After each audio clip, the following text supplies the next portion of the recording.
Madame, Monsieur, bonjour et merci de nous rejoindre. Votre info dans les Alpes aujourd'hui. Il est 12h10 exactement. Restez avec nous. Nous allons maintenant nous arrêter sur une aventure industrielle unique dans les Alpes. L'essor du constructeur de dameuses français Astec. La société a été lancée en 2009.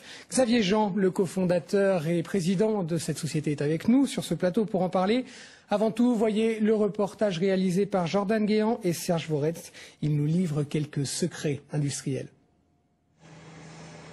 D'un côté, l'italienne, en gris, de l'autre, l'allemande, en rouge. Prix note contre Kässbohrer, le marché de la dameuse, une partie à deux. Un face-à-face peut être bientôt cassé par elle. Cette dameuse verte est une Astec. Astec, une petite entreprise française, un an à peine, une dizaine de salariés et des modèles venus du Japon. Des dameuses fabriquées sous licence, puis sérieusement modifiées, en attendant des engins 100% européens. Produire l'ensemble des composants ici en Europe et en France, donc de quasiment plus rien acheter au Japon. Et la deuxième chose, c'est de faire des évolutions techniques si importantes que la machine n'aura sans doute plus rien à voir avec la machine de départ. 4 Astecs sont déjà sortis des ateliers, c'est peu. Mais la marque prépare encore son best-seller, la future Dolomite, car au pays des dameuses, la star des ventes doit avoir des mensurations avantageuses. 4,20 m de large et environ 420 chevaux. Il y aura plusieurs déclinaisons de cette machine, mais sur ce type de dimension, ça va représenter à peu près 60-70% de nos machines. Astec se donne 5 ans pour atteindre son objectif, vendre 50 machines par saison. Un objectif modeste, mais l'Europe est un tout petit marché, 500 véhicules par an.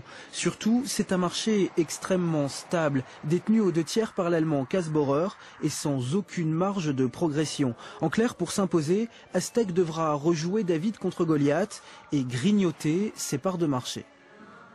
Les exploitants que sont nos clients voient d'un bon œil arriver un troisième constructeur, bien évidemment, pour essayer d'augmenter les chances de diminuer les prix. Dans la pratique, c'est beaucoup plus difficile parce qu'effectivement, ce constructeur-là, s'il n'arrive pas à avoir du volume rapidement, s'il n'a pas organisé son SAV, va avoir du mal à prendre sa place. Alors, pour se faire une place, Astec joue sur 2 cartes, l'économie et la simplicité, des prix inférieurs de 10 à 30% et une technologie limitée mais fiabilisée.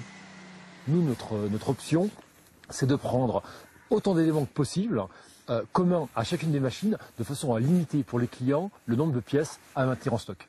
Donc déjà, ça représente pour lui un coût de garantie beaucoup plus faible. Nous sommes à La Plagne, la station participe au développement de l'Astec. Ici, on possède 26 dameuses, beaucoup de rouges, de grises et une seule verte, un peu plus rustique que les autres. L'Astec n'a rien à envier à ses concurrents. Donc ils ont notre philosophie par contre sur ce qui est cabine. C'est-à-dire qu'ils n'ont pas fait dans le luxe, ils ont fait dans le rationnel, dans ce qu'il nous faut, juste ce qu'il faut, sans non plus, je dirais, dans le confort du chauffeur, sans occulter ce côté-là.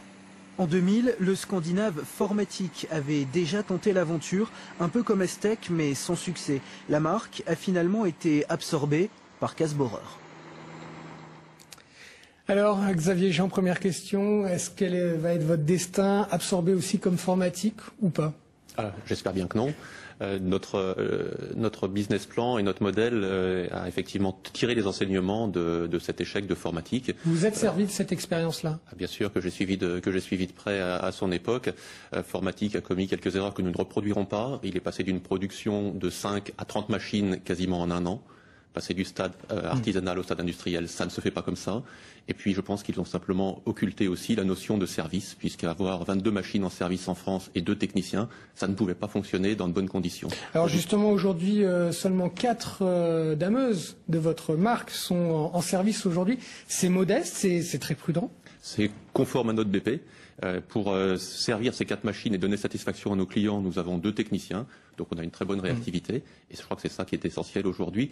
La machine est une chose, la prestation de service, l'accompagnement des clients est essentiel. Vous avez signé un partenariat avec Cat Logistique, qui est une filiale de Caterpillar, donc du groupe. Qu'est-ce que ça vous a apporté, ce partenariat ? Alors Caterpillar déjà c'est notre motoriste, donc les liens sont déjà assez étroits. Moteur sérieux. Avec Cat Logistique, Astec a la chance d'avoir un parrain qui est le numéro 1 mondial et qui nous apporte un ensemble de prestations. C'est-à-dire que concrètement les machines sont fabriquées par nos techniciens, ça c'est notre savoir-faire, nous devons absolument le conserver. Par contre tout ce qui est en périphérie de l'industrie, le sourcing, les contacts avec des sous-traitants, l'approvisionnement sur le poste, les procédures qualité, les procédures sécurité, la refonte ou la reconsidération en tout cas de tout le process d'assemblage ont été faits en collaboration avec Donc Cat Logistics. c'est tout un label en fait Caterpillar que vous avez là. Ce qui est unique, c'est que pour nous, la première machine qui a été assemblée par nos équipes au Versou est faite selon les critères qualité du numéro 1 mondial. Vous ne craignez pas un jour d'être absorbé par Caterpillar?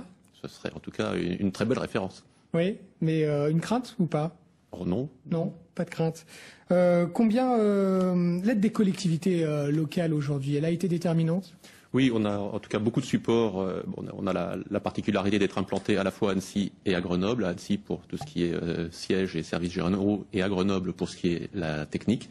Et effectivement, aussi bien d'un côté que de l'autre, on a un soutien parce que je pense que c'est un vrai projet industriel qui dépasse simplement le cadre de l'entreprise. Merci beaucoup Xavier Jean pour avoir répondu à nos questions. On file